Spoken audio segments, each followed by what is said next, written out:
جب بھی ہم کسی برانڈ کا نام لیتے ہیں تو ہمارے ذہن میں کوئی لوگو آتا ہے یا کوئی ڈیزائن، اور کبھی کبھی خاص طریقے سے ٹائپ کیے ہوئے الفاظ آ جاتے ہیں۔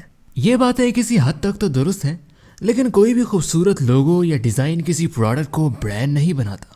اس ویڈیو میں ہم آپ کو بتائیں گے کہ برانڈ کس کو کہتے ہیں، کوئی پروڈکٹ یا سروس برانڈ کیسے بنتا ہے۔ ویڈیو شروع کرنے سے پہلے آپ سے درخواست ہے کہ ہمارے چینل کو سبسکرائب کر لیں تاکہ آپ کو ہماری ہر نئی آنے والی ویڈیو جلد سے جلد مل سکے۔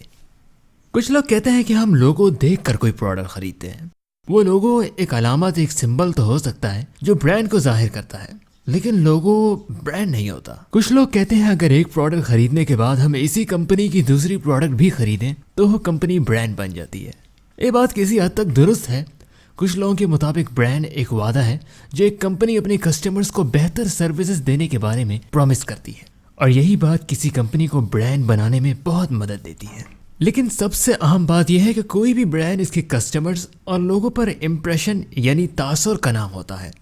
وہ برانڈ اپنی تشہیر کے ذریعے عوام اور کسٹمرز کے ذہنوں میں کیسا تاثر چھوڑتا ہے، اور کسی بھی کمپنی کی کوئی بھی پروڈکٹ یا سروس استعمال کر کے اس کے گاہک اس برانڈ کے بارے میں کیا تاثر رکھتے ہیں، اچھا یا برا۔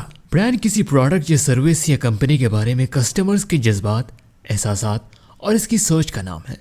اگر ایک لحاظ سے دیکھا جائے تو جب آپ ایک برانڈ بناتے ہیں تو آپ ایک برانڈ نہیں بناتے، آپ لاکھوں برانڈز تیار کرتے ہیں، جیسے کہ بہت سارے صارفین یا کسٹمرز آپ کے برانڈ بن جاتے ہیں اور پھر وہ آپ کی کمپنی اور پروڈکٹ کی تشہیر کرتے ہیں۔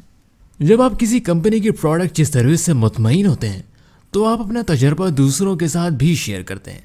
مثال کے طور پہ اگر آپ کسی برانڈ کے شوز استعمال کرتے ہیں اور آپ ان جوتوں میں خود کو آرام دہ محسوس کرتے ہیں تو لازمی بات ہے کہ آپ دوسروں کو بھی اس بارے میں لازمی بتائیں گے۔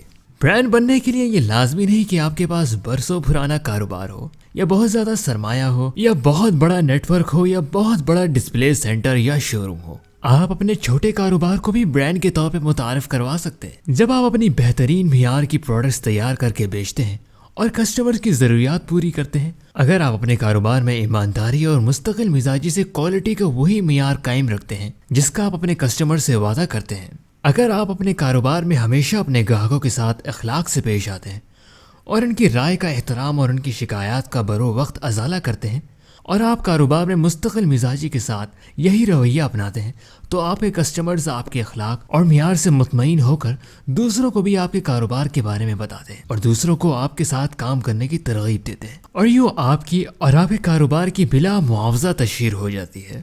کیا آپ جاننا چاہتے ہیں کہ کسی بھی بزنس کو برانڈ بننے کے لیے کن کن مراحل کا سامنا کرنا پڑتا ہے؟ کمنٹ باکس میں ہمیں لازمی بتائیں تاکہ ہم آپ کے لیے نئی ویڈیو جلد لا سکیں۔ ویڈیو اچھی لگے تو لائک کریں اور اسی طرح کی مزید ویڈیوز دیکھنے کے لیے چینل کو سبسکرائب کریں۔